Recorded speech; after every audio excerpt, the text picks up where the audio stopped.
Hola, hermano Vicente, ¿cómo estás? Bien, bien, Enrique, ¿y tú? ¿De acuerdo? Todavía, De acuerdo. no, pero fíjate que acabo de oír las noticias que ya estamos en la curva ya en Jalisco, ya la estamos aplanando, ahí la llevamos, qué bueno. Está chata. Espero prontamente que ya pase esto. Oye, Eh, fíjate que me han estado preguntando, la otra vez hablamos sobre el pecado, sí, pero que hay diferentes pecados, el pecado venial, ¿cuáles son los otros el pecados? pecado mortal, el pecado Todos venial, esos. ¿Nos podrías dar un poquito de eh, información aquí, las diferencias, claro que las sí. diferencias y esas Qué cosas? calor hace, ¿eh? Estamos, me estoy echando aquí airecito. Bueno, Está bueno para que se vayan uniendo, ¿no? primeramente sabemos que el pecado es el enemigo número uno para la santificación de cualquiera de nosotros. El pecado es una violación directa a la ley de Dios, que tiene que tener tres elementos: materia grave, pleno conocimiento y pleno consentimiento. Aquí es la diferencia: si la materia es grave y el conocimiento y el consentimiento son plenos, se comete un pecado mortal.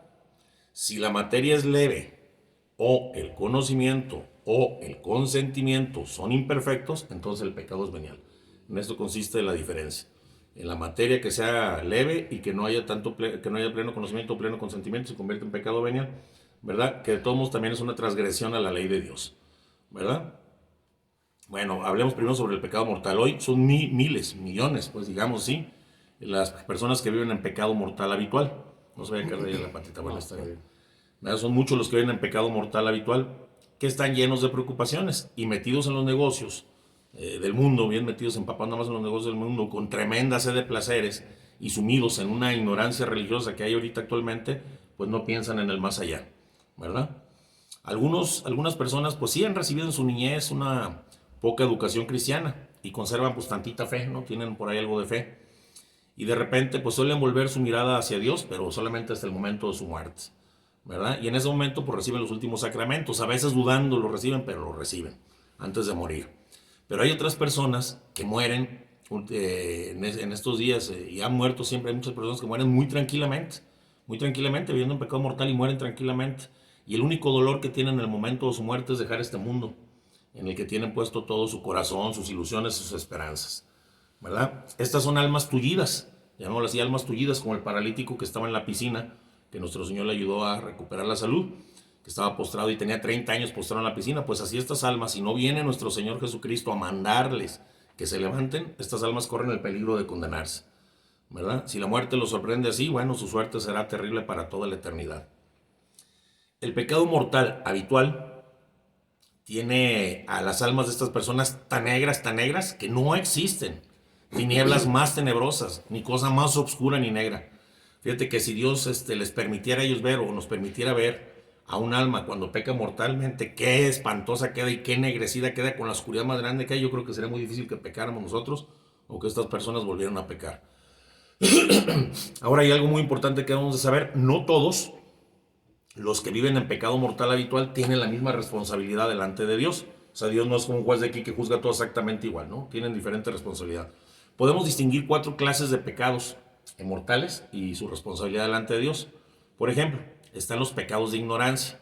Hablamos de no una ignorancia total, porque si fuera una ignorancia total, pues no sería pecado, ¿verdad? Porque no habría cero consentimiento, cero conocimiento, pues no sería pecado. Estamos hablando de una educación religiosa que se les dio a estas personas, que fueron indiferentes, ellas que sí aprendieron, pero con indiferencia, que tienen una inteligencia muy corta, digámoslo así, para no hablar más feo, y que viven en un ambiente ahorita mundano, alejado de cualquier influencia religiosa, ¿verdad? Estas personas suelen tener algo de conocimiento sobre la malicia del pecado, y ellos saben que ciertos actos no son buenos, y sienten de vez en cuando cometen algo malo, un cierto remordimiento, por lo que tienen la capacidad suficiente entonces para cometer un pecado mortal, ¿verdad? Ahora, pero su responsabilidad de estas personas es atenuada delante de Dios, porque por ejemplo, si han conservado ellos el horror a lo que es más pecaminoso, lo más grave, si su corazón, a pesar de las flaquezas que viven, se ha mantenido recto en lo fundamental, en lo básico, si han practicado por lo menos alguna devoción a la Virgen Santísima, que aprendieron de niños, ¿no? Que Dulce Madre, una Ave María, hayan practicado llevarle flores a la Virgen, eso lo aprendieron de niños. Si han practicado esto de repente, si se han abstenido, como hay otros pecadores más graves, de atacar a la religión directamente y atacar a los ministros como a los sacerdotes, y sobre todo si a la hora de su muerte pues ellos vuelven a Dios arrepentidos y con confianza en la misericordia divina, ellos serán juzgados por nuestro Señor Jesucristo con benignidad, ¿verdad? Es un pecado, porque son pecados de ignorancia. Ahorita vamos a ver los 4 tipos de pecado en el mortal que existen, ¿verdad? Y es que acuérdate que nuestro Señor Jesucristo dijo, se le pedirá mucho al que mucho se le dio, y por eso es lógico que pensemos que se le pedirá menos al que menos recibió, ¿verdad? Y como estos no recibieron tanto, y si se abstienen de todas las cosas de atacar a la iglesia, y practican algunas ciertas devociones y todo, y se detienen de lo más horroroso del pecado y caen en los pecados más graves, van a ser juzgados con benignidad, ¿verdad? Es que estas personas también suelen volver a Dios con facilidad, fíjate, porque su vida de ellos no proviene de una maldad, sino que proviene de una ignorancia. Y a estas personas, por ejemplo, si algo los impresiona, como la muerte de un familiar, de un ser querido, de algún amigo, algún sermón de un sacerdote que escuchan por ahí, un ambiente religioso, de repente que acerquen a unas personas que vean que viven en un ambiente religioso, pues todo este tipo de cosas bastan para que ellos regresen a Dios, ¿verdad? Aunque lógicamente pues suelen regresar, pero como han vivido en ignorancia religiosa, van a continuar en ignorancia religiosa. Aquí sería que las personas que ayudaron a acercar a o alguien que esté atento a ellos, pues los aliente para que se formen en la fe y eviten volver a caer nuevamente en pecado, ¿verdad? Vivir como habían vivido hasta ese momento, hasta el momento. Ahora, siguen los pecados de fragilidad. Los pecados de fragilidad, hay muchas personas que sí están instruidas en las cosas de Dios y que pecan continuamente y no pueden achacar entonces sus pecados a la ignorancia, como los primeros, ¿verdad? Pero tampoco estos pecan por maldad. Estos pues son gente débiles, con poca fuerza, fuerza de voluntad muy baja, están muy inclinados a los placeres, con una concupiscencia muy terrible, ¿verdad?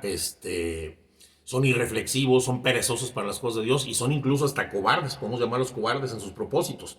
¿Por qué? Porque ellos lamentan mucho sus caídas, lamentan el haber caído y admiran a los buenos y quisieran ser como ellos, como los buenos, pero les falta coraje. Os digo que son cobardes, ¿verdad? Ahora, esto no los excusa de cometer el pecado, al contrario, son más culpables que los primeros que vimos, que pecan por ignorancia, porque estos pecan con mayor conocimiento, pero son más débiles que malos. Y alguien debe ayudar a estas personas, pues, exhortándolos a frecuentar los sacramentos, a reflexionar en que deben de huir de las ocasiones de pecado, y pues es la manera, pues, de ayudarlos a salir de esto. Luego siguen los pecados, que son los pecados de frialdad o indiferencia. Estos de pecados de frialdad o indiferencia son gente que no peca por ignorancia, como los primeros, ni tampoco les duele su conducta, como los segundos que vimos. Estos pecan sabiendo que pecan. Los que pecan de frialdad e indiferencia pecan sabiendo que pecan. Ahora, no hacen este pecado para ofender a Dios directamente, ¿sí me explico? Sino lo que pasa es que no quieren renunciar a sus placeres.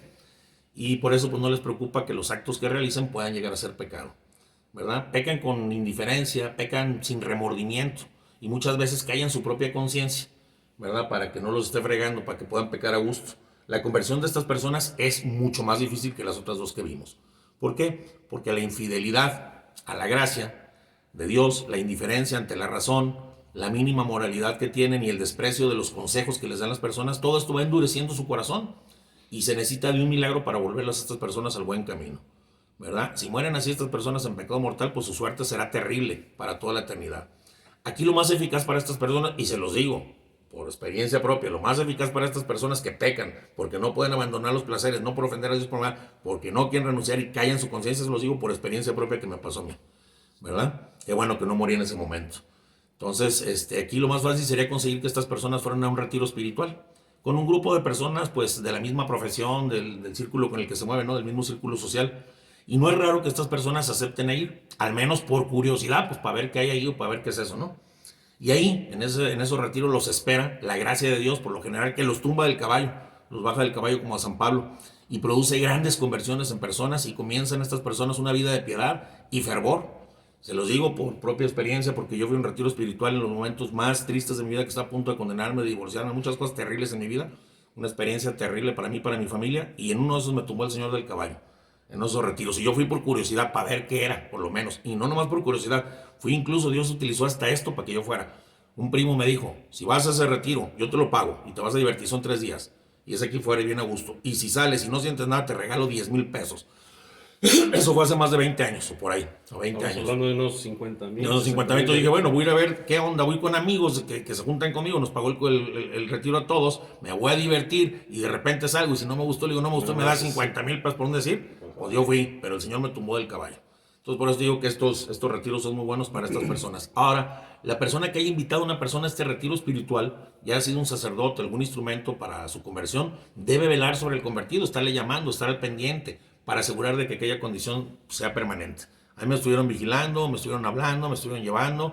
Luego entré a estudiar a espiritualidad interior, teología, por ahí tengo el título, luego lo ponemos. Y un montón de cosas, pero bueno, para la gloria de Dios, así en un retiro me cambió el Señor. Entonces es muy bueno eso. Y luego están los pecados de obstinación y malicia, ¿verdad? Estos pecados pues, son los más culpables y los más terribles, porque esta gente que peca por obstinación y malicia no pecan por ignorancia como los primeros, no pecan por debilidad como los segundos, no pecan como indiferencia por los terceros. Estos pecan por malicia satánica y obsesión satánica, obstinación satánica. Su pecado de estas personas, el más común es la blasfemia contra Dios. Por el odio que tienen a Dios, empiezan a blasfemar. Estas personas pudieron haber empezado su vida siendo buenos cristianos, incluso algunos pudieron haber sido ministros, porque conocemos algunos, ¿verdad? Y estos fueron cayendo poco a poco. Y sus malas pasiones llegaron a proporciones enormes, a hacer cosas terribles enormes. Y llegó un momento en que ellos se consideraron desesperadamente perdidos. Desconfiaron de la misericordia divina de Dios, como tipo Judas, se desesperaron demasiado. Y esa misma desesperación los llevó a la apostasía, al rechazo total a Dios. Y entonces se lanzan como por venganza contra Dios, en todo contra Dios, y la venganza contra su conciencia, y se lanzan a toda clase de pecados, ¿verdad?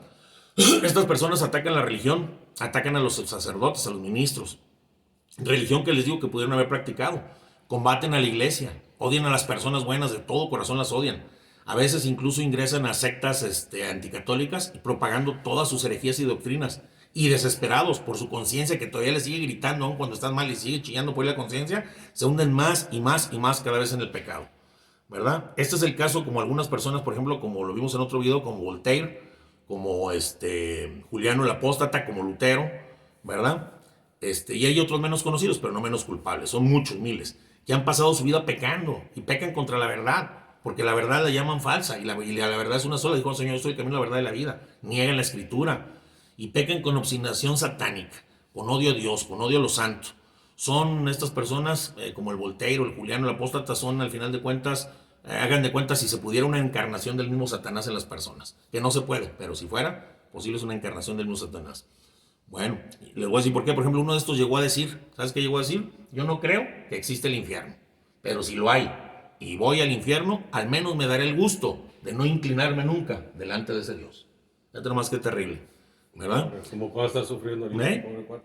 Y otro pensando que a la hora de su muerte, pues pudiera ser que le viniera del cielo una gracia de arrepentimiento que le enviara Dios, se cerró a esto totalmente diciéndole a sus familiares y a sus amigos, si a la hora de la muerte pide un sacerdote, no me lo traigan, por favor. Lo que pasa es que voy a estar delirando.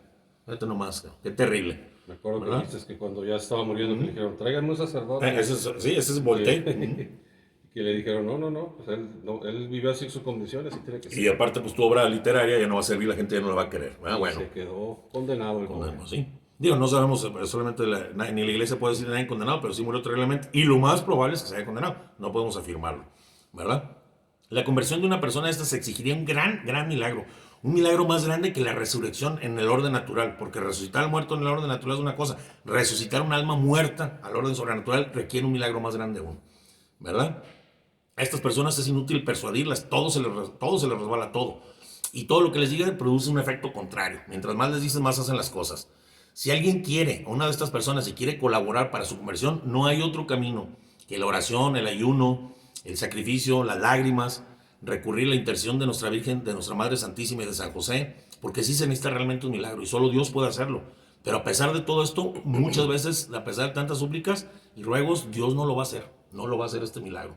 ¿Por qué? Porque estos, si se puede decir así, han rebasado la medida de la paciencia de Dios y están destinados a ser testimonios vivientes por toda la eternidad de lo que es la justicia de Dios descargada con plenitud sobre los que han abusado infinitamente de su misericordia, ¿verdad? Los que han abusado y han visto de su misericordia hasta no cansarse están llamados a ser testimonios vivientes también de la justicia de Dios por toda la eternidad. Bueno, para no hablar de estos que se oyen muy feo, volvamos mejor un poquito a los que, ya estamos hablando muy duro, a los que pecan por fragilidad o ignorancia. Esas personas en el fondo tienen fe, practican algunas devociones y piensan alguna vez en la eternidad, en la vida eterna. Pero como les dije, absorbidos por los negocios y preocupaciones, pues llevan una vida solo natural, levantándose y cayéndose y levantándose y cayéndose y a veces permaneciendo por muy largo tiempo en pecado mortal, ¿verdad? Son muchos los cristianos que viven así, que llamamos cristianos de programa mínimo. ¿Qué es programa mínimo? Misa dominical cuando se puede, los domingos que se puede, si no sale alguna otra cosa más importante, y una confesión anual. El día de miércoles ceniza, póngame la ceniza y se acabó. A eso se llaman cristianos de programa mínimo, ¿verdad?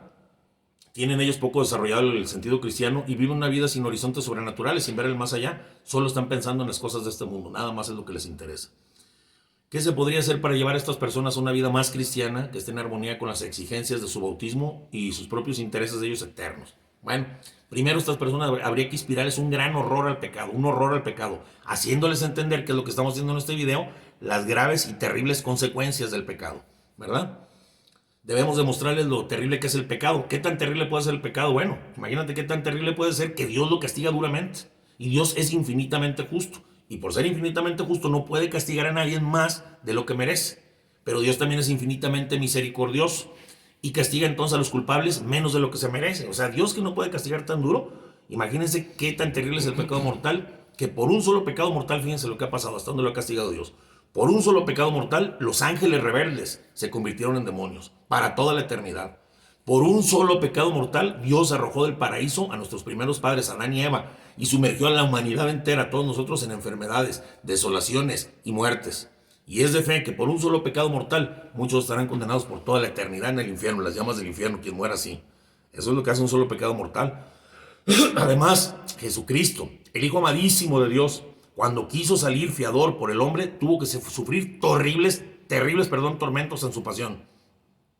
Y como representante él de toda la naturaleza, de toda la raza humana, de la humanidad pecadora de todos nosotros, como representante tuvo que experimentar él mismo la indignación de la divina justicia, hasta exclamar en el momento más terrible de su muerte, de su dolor en la cruz, hasta exclamar en el momento más terrible de su dolor: Dios mío, ¿por qué me has abandonado? Experimentando la divina justicia, que cómo se separa del hombre que vive en pecado.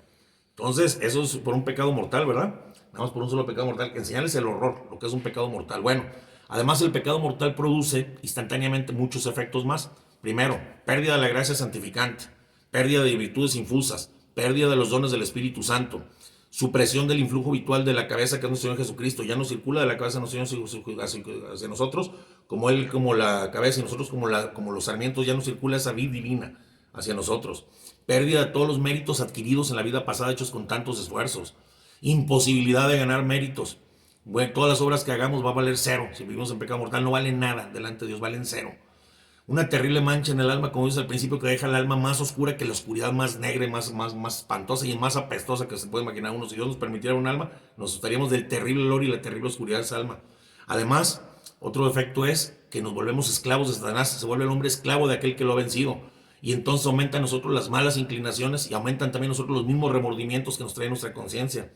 Y además, por último, otro efecto, pues queda una pena temporal que pagar. Aunque salgamos del pecado y nos quede perdonado, hay una pena temporal que pagar en el purgatorio, ¿verdad? Es una pena temporal tremenda, un sufrimiento tremendo para satisfacer a la justicia divina. Por eso, al conocer esto, es probable que si a las personas se lo decimos, la persona tome la decisión de no volver a pecar.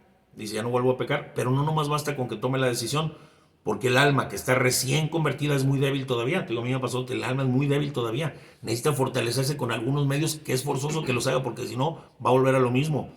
Hay que aconsejarle a estas personas que huyan totalmente de todas las ocasiones de pecado, que frecuenten mucho los sacramentos, la confesión, la Eucaristía, que eso los va fortaleciendo, que hagan examen de conciencia todos los días, que tengan una devoción a María Santísima, por ejemplo el rezo del Santo Rosario, que tengan una devoción al patriarca casto y puro San José, que traten de estar ocupados todo el día, que no estén ociosos porque vuelven a caer en pecado. Todo eso yo lo tuve que vivir, lo tuve que hacer para poder salir de ahí.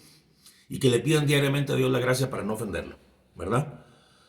Bueno, eso es el pecado mortal. Vamos a ver del pecado venial, vamos un poquito más rápido por el tiempo, ¿verdad? El pecado venial, después del pecado mortal no hay nada más tremendo que debamos evitar con más cuidado que el pecado venial. Aunque sea mucho menos malo que el pecado mortal, el pecado venial está en la línea del mal moral, que es el mayor de todos los males que puede haber en el hombre, el mal moral. Ante este mal moral palidecen todas las males y todas las desgracias que puedan pasarnos humanamente hablando a nosotros. Y aún cualquier cosa que pudiera pasar en el universo que desapareciera. Es peor el mal moral de un solo pecado venial. Ni la enfermedad, ni la muerte se le pueden comparar a un pecado venial. Y ni las riquezas del mundo y el dominio de toda la creación pueden compensar la pérdida que ocasiona al alma un solo pecado venial. Porque también es terrible, es menor que el mortal, pero también es terrible el pecado venial. ¿Verdad? Vamos a ver las clases, las malicias del pecado venial y las consecuencias. Algo así sobre el pecado venial, no entrarnos un poquito.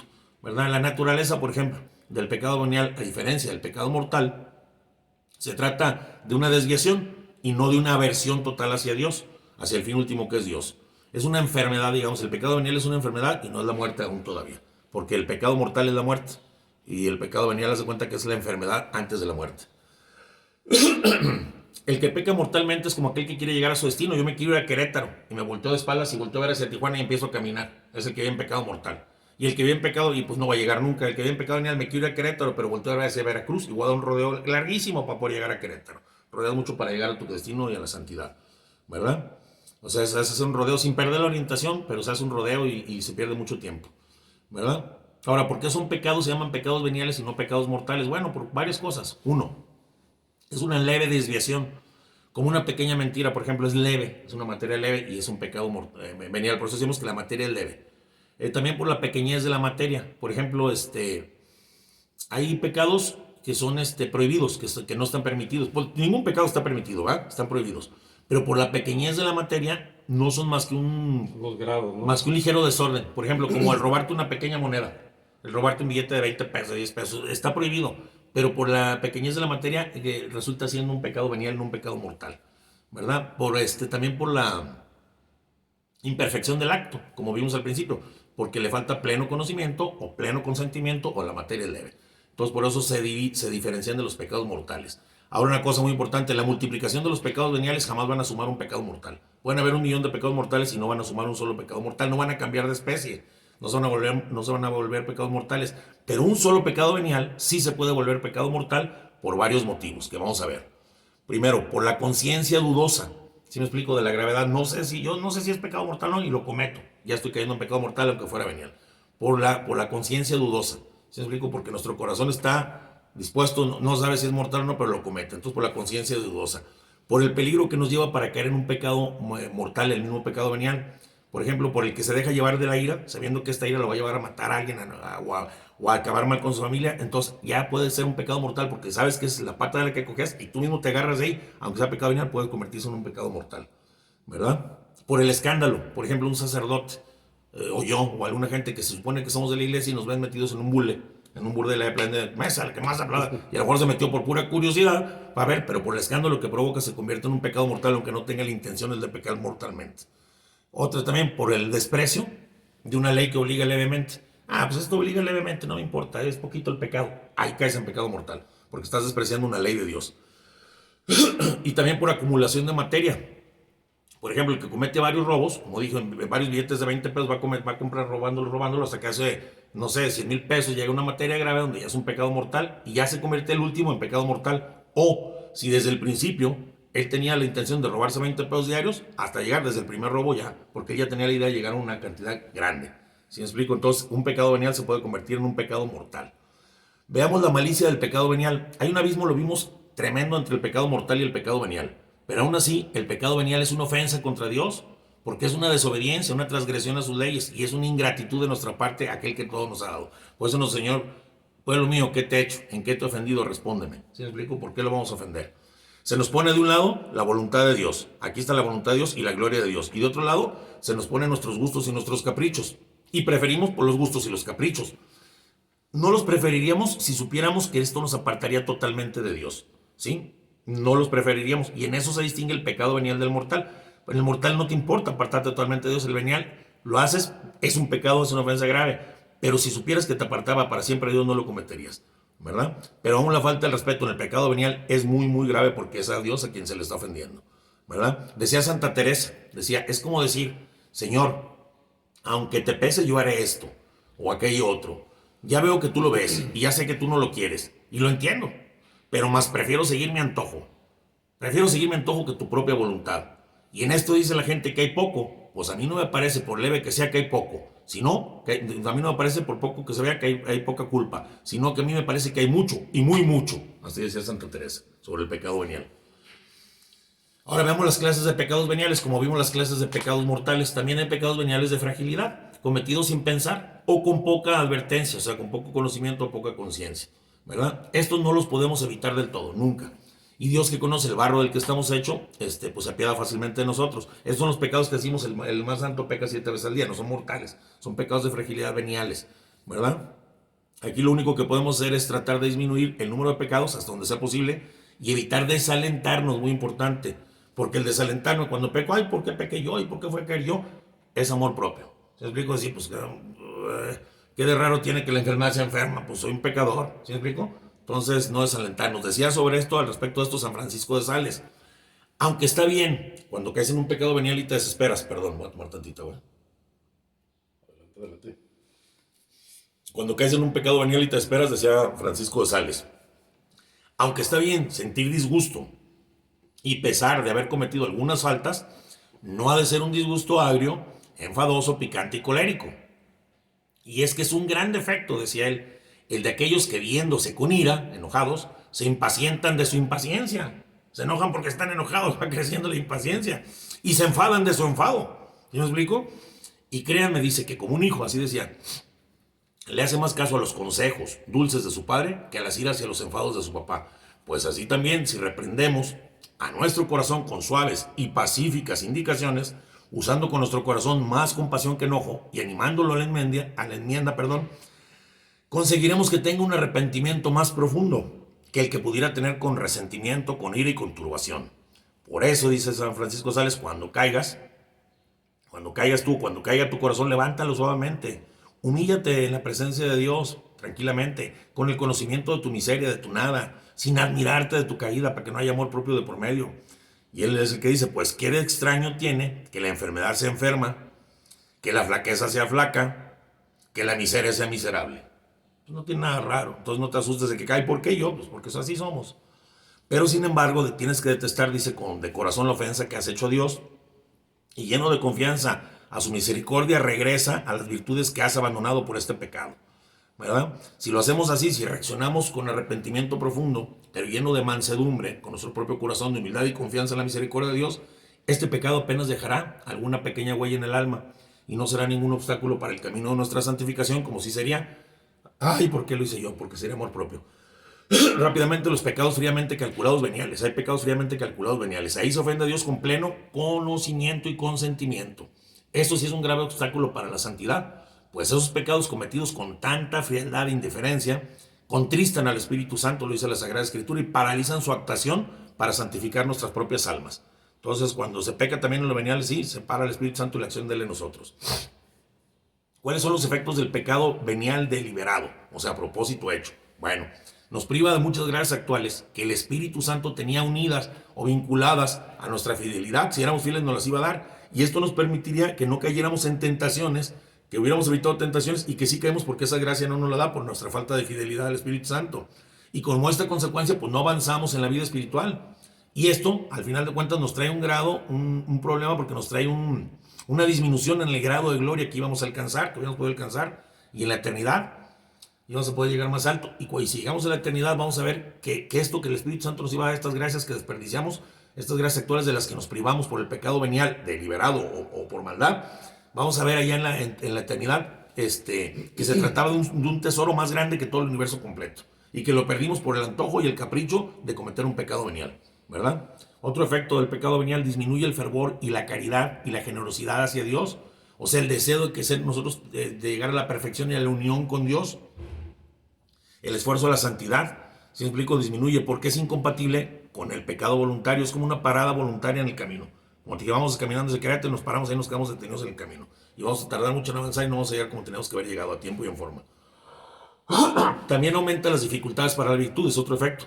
Pues ya privado ante la persona, como vimos, de muchas gracias y disminuido el fervor y la generosidad hacia Dios, el alma se va debilitando poco a poco y va perdiendo cada vez más energías y la virtud cada vez se le va a hacer más difícil, la subida va a ser cada vez más difícil y la experiencia de los fracasos anteriores lo van a desanimar a esta persona al alma, y con poquito que el mundo los atraiga o el demonio intensifique más sus tentaciones, van a abandonar el camino, ¿verdad? Y por último, predispone para el pecado mortal. El pecado venial predispone para el pecado mortal. Rara vez se produce la pronta caída de un alma que es fervorosa, por violento que sea el ataque del demonio. Casi siempre las caídas de un alma en pecado mortal se van preparando. El pecado venial va abriendo el camino, va abriendo el terreno al demonio.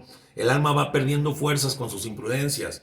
Y poco a poco van disminuyendo las aspiraciones del Espíritu Santo, que ya a esa alma que por infiel no se las da. Esta alma se empieza a desmoronar poco a poco. Su defensa empieza a caer y llega el momento en que el enemigo, como quien dice así, se apodera de toda la plaza, todo el pueblo, toda el alma, toda la persona, ¿verdad? ¿Cuáles son las repercusiones del pecado venial en la otra vida? Bueno, en el purgatorio, la razón de las penas del purgatorio es el castigo y la purificación del alma. Y el pecado, además de la culpa que nos perdonan, lleva una pena. Y esa pena es la que hay que pagar en esta vida y en la otra, decía Tomás de Kempis, que ya vamos a arder en el purgatorio, en el infierno, sino el combustible de nuestros pecados, ¿verdad? Tenemos que pagar la pena de los pecados mortales ya perdonados y la pena de los pecados veniales ya perdonados o no perdonados, porque podemos ir al purgatorio sin que nos hayan perdonado un pecado venial, no sin que nos hayan perdonado un mortal, pero uno venial sí, y van a ser tremendas. Son 1000 veces más superiores esos sufrimientos que vamos a pagar allá, tremendamente, por 1.000.000 de veces más encima que cualquier dolor de la tierra. Y eso lo vamos a tener que pagar por algo que decimos ahora, ay, son bagatelas, son escrúpulos, son pecaditos, cosa minuta, cosita chiquita, ¿ah? Pues hay que tener mucho cuidado con eso. Bueno, y en el cielo, ¿qué pasaría con el pecado venial? Pues en el cielo, el aumento de la gracia santificante que teníamos que obtener aquí, que no obtuvo esa alma por sus pecados veniales, esta gracia santificante lo iba a elevar a altos grados de gloria. Y entonces el alma tendrá una gloria más chiquita en el cielo, mucho menor. Y eso no es lo peor, sino que al tener también esa gloria mucho menor, más chiquita, lo más feo y lo más triste es que podrá glorificar a Dios menos que todos y menos que lo que podía haberlo glorificado por toda la eternidad, ¿verdad? El grado de gloria y de glorificación a Dios está en relación directa con el grado de gracia que acrecentemos en esta vida. Y entonces la pérdida de esta sería, si se pudiera decir, para los que están en el cielo, un tormento, si pudieran sufrir para toda la eternidad para ellos, ¿verdad? Medios de combatir el pecado venial. Bueno, debemos de tener un gran horror hacia el pecado. No vamos a dar un paso a la santificación mientras no lo tenemos. Debemos considerar su malicia y sus consecuencias, como lo vimos.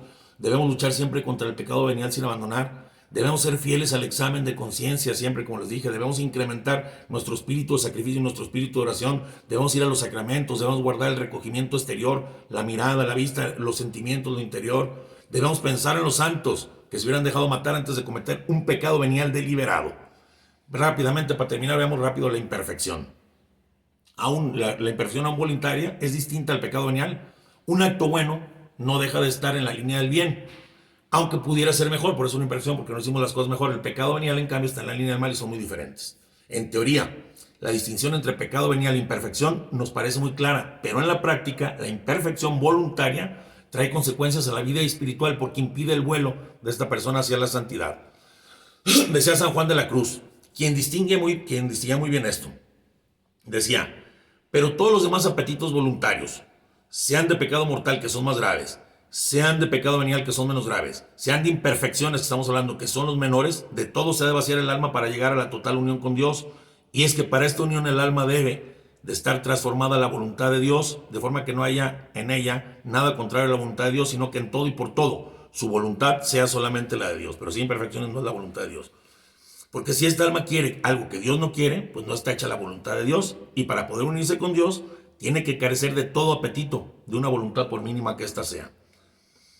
Este santo separa las imperfecciones voluntarias de las de fragilidad, como les dijimos hace rato, que es imposible evitar, y distingue entre ellas diciendo que un acto aislado, un pecado venial aislado, aunque sea voluntario, una imperfección, aunque sea voluntaria, pero es aislada de vez en cuando, solo impide avanzar en la perfección, en la santidad. Pero el hábito arraigado, cualquier hábito, cualquier imperfección arraigada, impide la unión total con Dios, ¿verdad? Y pone algún ejemplo. Por ejemplo, dice como una persona que habla mucho, que tiene apego a alguna cosa o a alguna persona, algún vestido, alguna ropa, algún libro, a comidas, a bebidas, a conversiones, que está pegado a otras cosas, una imperfección, ¿verdad? El querer gustar de todas las cosas, el querer saber todas las cosas, el querer oír todas las cosas, los chismes, son imperfecciones. Y él dice esto, que se me hace muy padre, hacen al alma lo que el hilo atado en la pata de un pájaro, que le impide volar, y da casi lo mismo si este pájaro o esta ave está atada a un hilo delgado que a uno grueso, porque aunque sea delgado, mientras no lo rompa, no volará. Y dice, es cierto que el delgado es más fácil de romper, pero aún así, si no lo rompe, no volará. Y eso sucede con el alma que está pegada a algo aquí en la tierra. Por más virtudes que tenga, no llegará a la santidad, a la divina unión con Dios, ¿verdad? No se puede avanzar a la perfección si no se renuncia a las imperfecciones. ¿Verdad? Es lamentable que muchas personas hayan caminado tanto y hayan roto hilos más gruesos de pecados y vanidades tremendas y por no desistir de un pequeño capricho, dejen ir tan grande bien de unirse con Dios. Y lo peor es que a veces no solo no adelantan, sino que se vuelven para atrás, perdiendo lo que con tanto trabajo habían ganado. Porque en el camino espiritual algo muy importante, el que no adelanta retrocede y el que no gana, pierde, ¿verdad? Y es como que si tienes un vaso con un pequeño hito y no se tapa pronto, pues por ahí se va a derramar todo el líquido, ¿no? Dice la escritura, por una sola chispa se alimenta el fuego, y así una imperfección basta para traer otra y esta otra y otra que van a ser avivados por la misma chispa, ¿verdad? Ahora, necesitamos luchar contra estas imperfecciones voluntarias, pero esto necesitamos al Espíritu Santo, porque esta transformación es superior a las fuerzas humanas. Para esto ya hay que quitarnos hasta las imperfecciones del Espíritu Santo.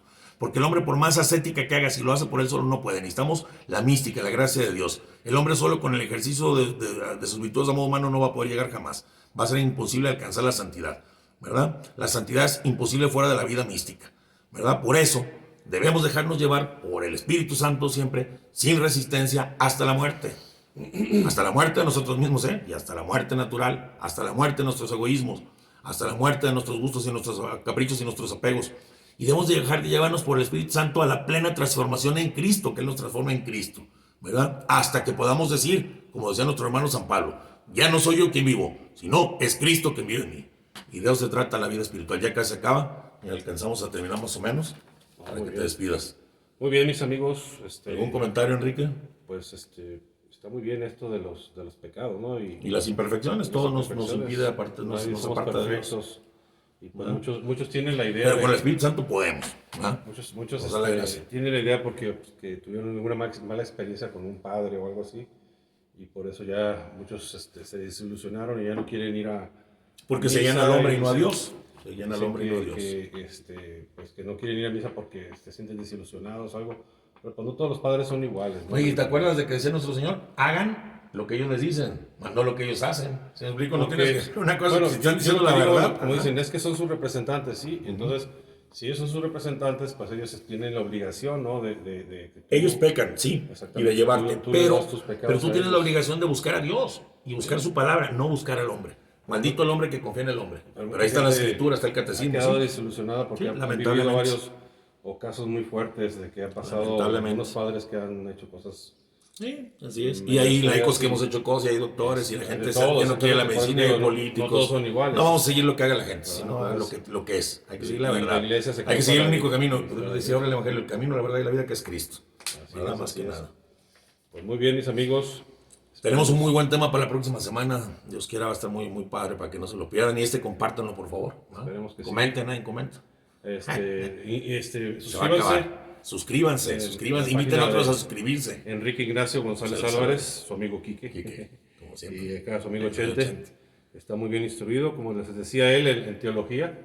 Él estudió a fondo, él vivió una vida muy fuerte, muy difícil de chavo, como les dijo él, y cambió para bien. Y qué bueno. Y si estos videos le sirven a alguien, qué bueno. Pues qué bueno.